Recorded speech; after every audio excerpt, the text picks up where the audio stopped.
कामवासना या भोग हमें तब तक ही आनंद देता है जब तक हम उससे ऊंचे आनंद को प्राप्त नहीं कर लेते। अगर एक बार हम उससे ऊंचे आनंद का स्वाद चख लेते हैं तो कामवासना का मजा विलीन हो जाता है। युवावस्था एक आदमी के जीवन में कैसा समय होता है जिसमें उसकी कामवासना उसके चरम पर होती है। लेकिन अगर उसे युवा को कोई ऐसा तरीका, ऐसा मार्ग मिल जाए जिससे वो अपनी कामवासना को अपने ध्यान की सीधी बना ले तो उसका पूरा जीवन आनंद से भर जाता है। चाहते तो सभी हैं कामवासना से छुटकारा पाना, लेकिन इससे छुटकारा पाने के लिए वह क्या करें? तो इस कहानी को सुनने के बाद आपको कामवासना के बारे में पूरी जानकारी मिल जाएगी, इससे पहले कि आप इस कहानी में खो जाएं। इस चैनल को सब्सक्राइब जरूर कर लें। तो चलिए कहानी शुरू करते हैं। गौतम बुद्ध के समय में वैशाली राज्य में एक बहुत ही प्रसिद्ध वेश्या रहती थी जिसका नाम आम्रपाली था।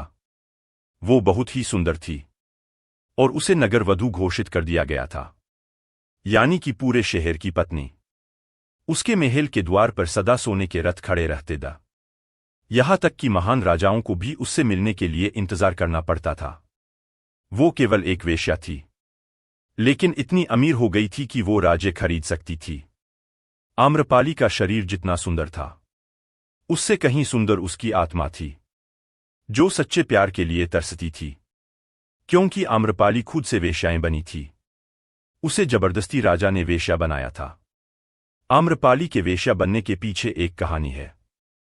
आम्रपाली अपने ग्राहकों को बहुत प्यार करने का दिखावा करती थी क्योंकि उसे इसके लिए भुगतान किया जाता था, लेकिन अंदर से वह उन सब से नफरत करते था क्योंकि वह सभी उसका इस्तेमाल एक भोग की वस्तु के रूप करते था। एक इंसान के रूप में उसका सम्मान कोई नहीं करता था। एक दिन आम्रपाली अपने महल की बालकनी में खड़ी थी।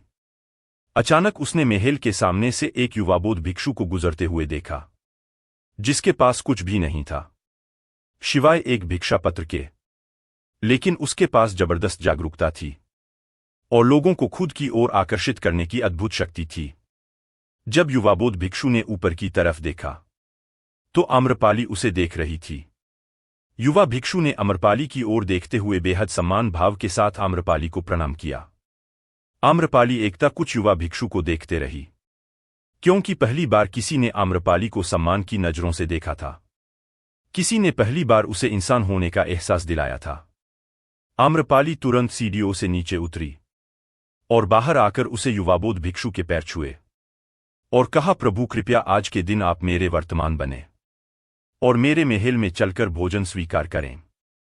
इसके बाद आम्रपाली ने कहा, कृपया मेरे निमंत्रण को ना करें क्योंकि पहली बार मैंने किसी को निमंत्रण दिया है। मुझे हजारों बार राजाओं और सम्राटों द्वारा आमंत्रित किया गया है, लेकिन मैंने कभी किसी को आमंत्रित नहीं किया है। ये मेरा पहला निमंत्रण है। युवा भिक्षु ने सम्मानपूर्वक आम्रपाली का निमंत्रण स्वीकार करते हुए भोजन ग्रहण किया।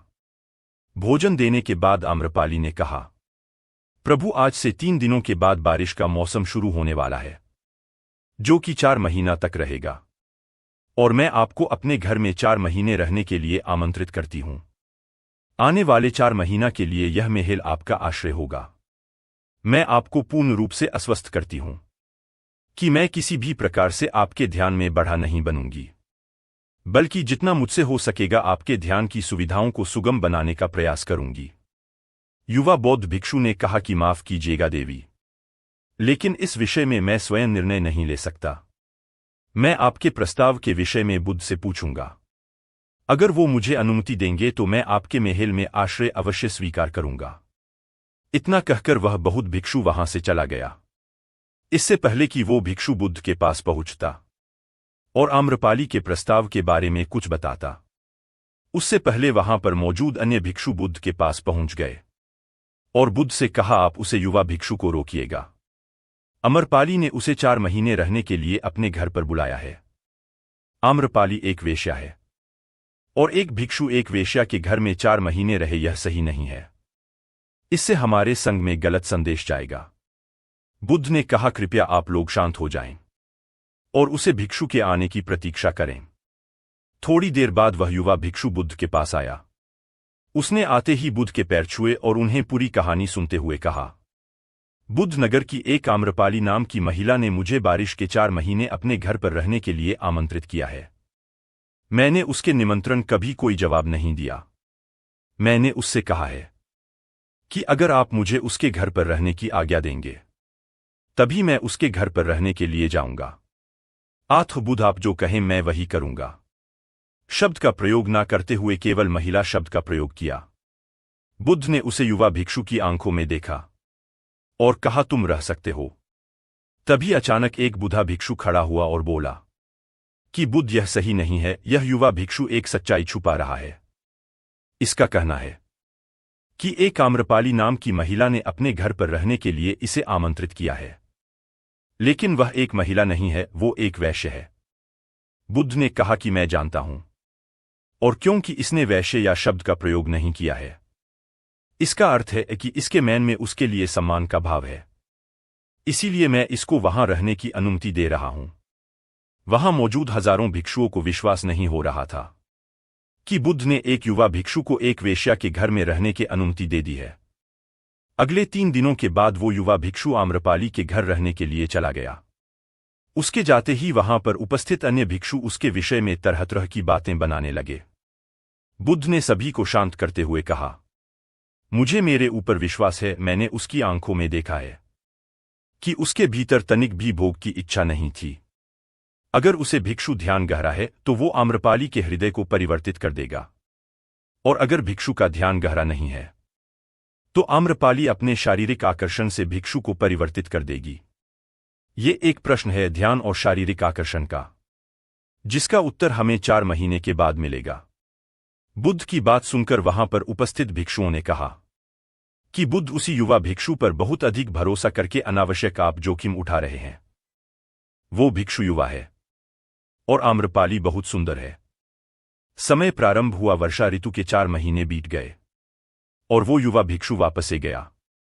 उसने आते ही बुद्ध के पैर छुए और उसे युवा भिक्षु के पीछे आम्रपाली भी आई हुई थी। उसे युवा भिक्षु ने आम्रपाली का बुद्ध से परिचय करते हुए कहा, बुद्ध यह आम्रपाली है और यह आपसे दीक्षित होना चाहती है। यह एक अनोखी महिला है, यह न केवल सुंदर है बल्कि इसकी आत्मा भी उतनी ही शुद्ध है जितनी आप कल्पना कर सकते हैं। आम्रपाली ने बुद्धि के पैर छुए और कहा, मैं पहली बार देखने भर से इस युवा भिक्षु से प्रेम करने लगी थी, इसीलिए मैंने इस युवा भिक्षु को अपने सौंदर्य से कई बार आकर्षित करने का प्रयास किया, लेकिन मैं पूर्ण रूप से असफल रही। इसके बजाय इस युवा भिक्षु ने मुझे ध्यान के प्रति जागरूक किया और यह एहसास कराया कि वास्तविक जीवन भोग नहीं अपितु ध्यान है। इसीलिए बुद्ध मैं अपनी सारी संपत्ति आपके भिक्षुओं को डैन में देना चाहती हूं और शेष जीवन ध्यान में बिताना चाहती हूं। इसके बाद आम्रपाली बुद्ध के शिष्यों में पहली महिला हुई जिन्हें आत्मज्ञान की प्राप्ति हुई। बुद्ध ने अपने पंथ के सभी शिष्यों से कहा, यदि तुम वेश्याओं के संगति से डरते हो, कुछ डर का उसे वेश्या से कोई लेना नहीं है, बल्कि वो डर तुम्हारे बेसुध मैन के ऊपर है, क्योंकि तुमने अपने कामुकता को घाबा दिया है और कम ऊर्जा को दबाया नहीं जा सकता, इसको केवल रूपांतरित किया जा सकता है। दोस्तों, हम सभी अपनी कामवासना को खत्म करने के लिए उसका दमन करना चाहते हैं, उसको दबाना चाहते हैं, लेकिन कामवासना एक ऊर्जा होती है, एक एनर्जी का सोर्स होता है, और एनर्जी कभी भी खत्म नहीं हो सकती है, बल्कि वो रूपांतरित हो सकती है। अगर आप अपने कामवासना की शक्ति को दूसरी जगह पे दूसरी दिशाओं में परिवर्तित करेंगे तो ही आप कामवासना से छुटकारा कर सकते हैं। लेकिन याद रहे, कामवासना से छुटकारा पाने के बारे में हमें सूचना भी नहीं है, हमें बस अपनी ऊर्जा को परिवर्तित करना है। हम कहां पर लगाएंगे? हम उसे अपनी रचनात्मक शक्ति के लिए प्रयोग कर सकते हैं, ध्यान के लिए प्रयोग कर सकते हैं, और जैसे जैसे हम होश से भरेंगे हमारे जीवन में कामवासना से भी ज्यादा आनंद पैदा हो जाएगा, और उसके बाद कामवासना का आनंद हमें उसके सामने टच लगने लगेगा। अगर यह कहानी आपको ज्ञानवर्धक लगी तो कमेंट सेक्शन में जरूर बताएं और इस चैनल को सब्सक्राइब जरूर कर लें। तो मिलते हैं अगली कहानी में, तब तक धन्यवाद। नमो बुद्धाय।